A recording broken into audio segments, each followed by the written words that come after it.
The Downing Street Christmas parties are outrageous. It's the Prime Minister laughing in our faces. But while we've all been focused on that, something much, much bigger than that has been slipped past us, where the government is taking away our liberties on an industrial scale. You know those documentaries you've seen about a dictator's rise to power? And there's always a bit in the documentary where you think, why didn't they stop him? They could have stopped him when there was still time. That's the bit we're at.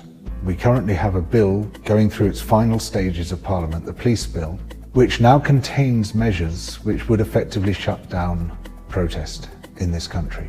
We'll be banned from locking on or indeed holding on to anything in pursuit of protest, one of the most important protest tactics around the world, used throughout history. You can't interfere in any way with the construction of any new major infrastructure. So you can't protest against a road being built, an airport being expanded. New stop and search powers, which the police will be able to deploy against anyone who they suspect might be carrying equipment for a protest, and indeed other powers where they can stop and search us without suspicion. But even worse than that is this power to ban named people from going to any kind of protest. You put them on a list, and those people are then banned from all engagement with protest, even from being able to go on the internet and talk about protest, anything like that, you'll be banned, even though you've committed no crime. Our basic democratic liberties are being taken away from us. So obviously, the media, the establishment, Parliament, they're all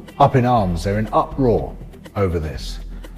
In your dreams, you could hear a pin drop. Almost no discussion at all of these massive dictators' powers. Parliament is almost silent on it. The Labour Party is almost silent on it. The press is censoring itself. We don't need that next stage towards autocracy where government censor the press, because it's already happening. And what's very interesting about this is that we have a whole discourse of freedom on the right. We have all these freedom warriors like Julia Hartley-Brewer and Lawrence Fox and Toby Young and Steve Baker and Oliver Dowden and Nadine Dorries, all these people who position themselves as being in favour of liberty. Not a squeak from any of them about these massive truncations of our freedoms. The only freedoms they care about are their own.